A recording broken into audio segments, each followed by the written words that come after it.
Épître à Bismarck, aux mains des victimes de la guerre et du bombardement de Paris, 1871. Conseiller d'un roi fou, serviteur de Guillaume, toi que Mars favorise à son grand jeu de paume, Bismarck, toi qui t'es fait le valet d'un bourreau, pour mieux tirer la corde ou pend l'affreux couteau, je m'empresse en ce jour de t'offrir une épître. Car cet honneur t'est dû, Bismarck, à plus d'un titre. N'es-tu pas les chansons de Guillaume? Au festin, dans sa coupe tu sais mêler le sang au vin. N'est-il pas l'écolier, toi le maître d'école? Prophétie à la cour fut de tout temps ton rôle, et j'aime à t'applaudir dans l'un ou l'autre emploi. Car tu grises Guillaume, et le bourreau, c'est toi. Oui, c'est toi, vil serpent qui sue, par ton astuce, sur la France attirer la haine de la Prusse. Tu peux être assuré, sans entrer à Paris, qu'on te rendant pordant et mépris pour mépris. Du mépris, c'est trop peu pour l'homme sanguinaire, qui veut de mon pays faire un vaste ossuaire, qui veut anéantir la cité des beaux-arts, en lançant des obus par-dessus nos remparts. Voilà plus de 6 mois, misérable vampire, que le sang coule, hélas, que ta bouche l'aspire. Pour te complaire au crime et dormir sans remords, tu dus faire en secret un pacte avec la mort. N'est-ce pas toi, Satan, qui transporta Guillaume sur un mont élevé, non loin de son royaume? Tu lui disais, vois-tu ce pays florissant? C'est la France, elle craint ton bras ferme et puissant. Tu peux la ravager, j'y puis lancer la flamme. À Satan, livre-toi, livre ton corps, ton âme. Laisse pour guerroyer ta femme, ton château, et la France est à toi. Je t'en fais le cadeau. Avec tes fils, suis-moi vers les champs de la gloire. Qu'ils traversent le Rhin, qu'ils traversent la Loire. Tout ton peuple est armé, qu'ils subissent les lois de la guerre. En avant, les Saxons, les Badois, pour former une armée immense, colossale. Contemple donc Strasbourg.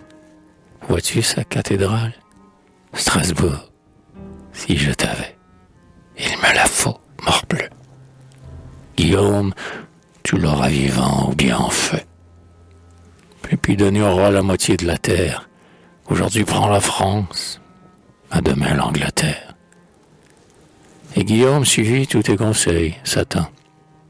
Sur un cheval fougueux, il partit à l'instant. Son regard était fauve. Il avait la moustache, épaisse comme un bois qui n'a point vu la hache. Partout, à son approche, le sabre et la terreur. Les vierges à ses pieds tombaient échevelées, les vieillards chancelants, les mères désolées, tous subissaient l'outrage. Et toi, Bismarck, et toi, joyeux, tu laissais prendre un bain de sang au roi. Un bain ne calme pas la fureur souveraine. Il prit des bains de sang en Alsace, en Lorraine, et plus il s'y plongea, plus le cœur lui brûlait. Ce n'était plus un cœur, non, c'était un boulet.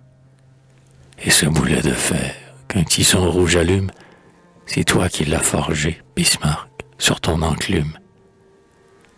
Tu le verras faillir, il touche à son déclin. Il n'est point de boulet roulant toujours sans fin. Puisse-t-il rencontrer ta tête sur la route et la broyer d'un choc? Mais pas encore. Écoute, des soldats expirants ont proféré ton nom.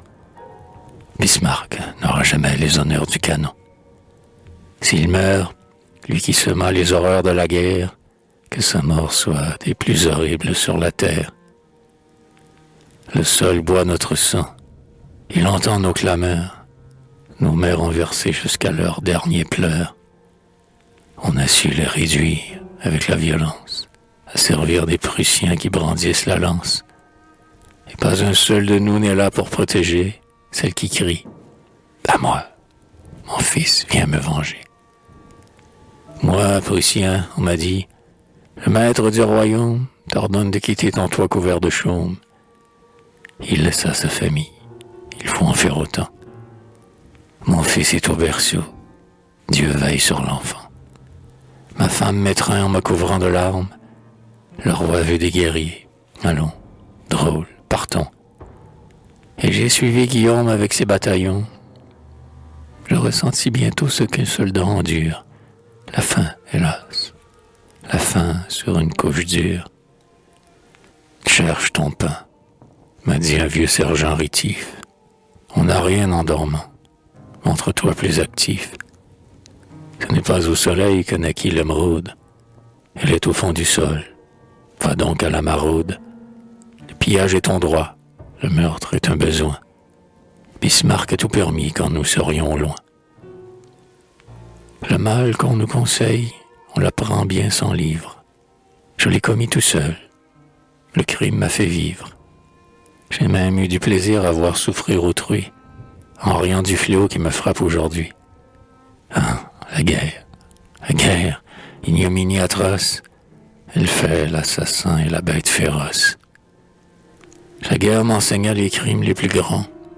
J'ai tué les vieillards, j'ai tué les enfants, j'ai pillé les hôtels et, chose plus infâme, j'ai deviné le mot pour l'honneur de ma femme. Enivrés par la poudre et bravant le trépas, tous les Prussiens marchaient vers Paris à grands pas. Un héros ne meurt point, disais-je en mon délire, même si les ratons, on peut le lui prédire. Frappé par une balle, on me vit chanceler, me roidir sur la neige et tout bas appeler. Nul n'entendit ma voix.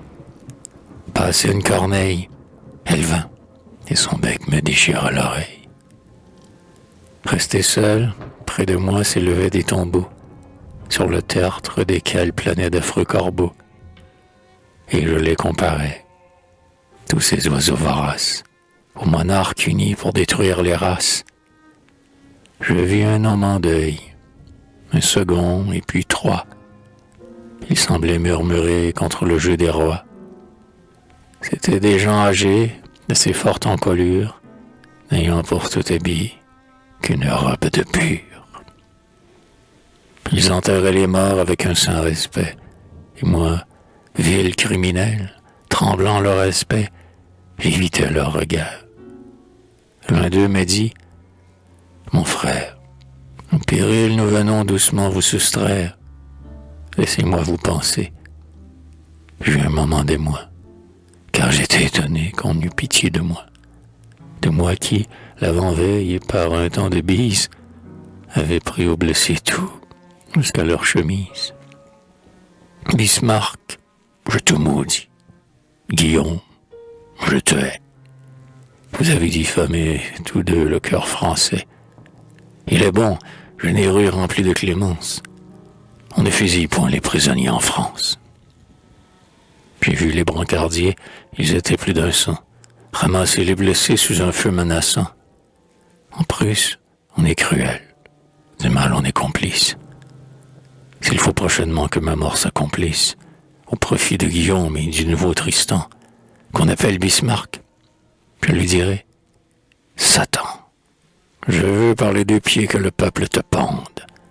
Si tu pousses des cris, qu'un vautour les entende, qu'il te crève chaque œil pour en chasser l'éclair, qu'il t'arrache le foie et s'en repaisse en l'air, qu'il revienne ôter les entrailles fumantes, que tout ton corps, Bismarck, soit de chair palpitante, et pour les consumer, qu'un enfer dévorant s'en trouve avec fureur. C'est le vœu d'un mourant.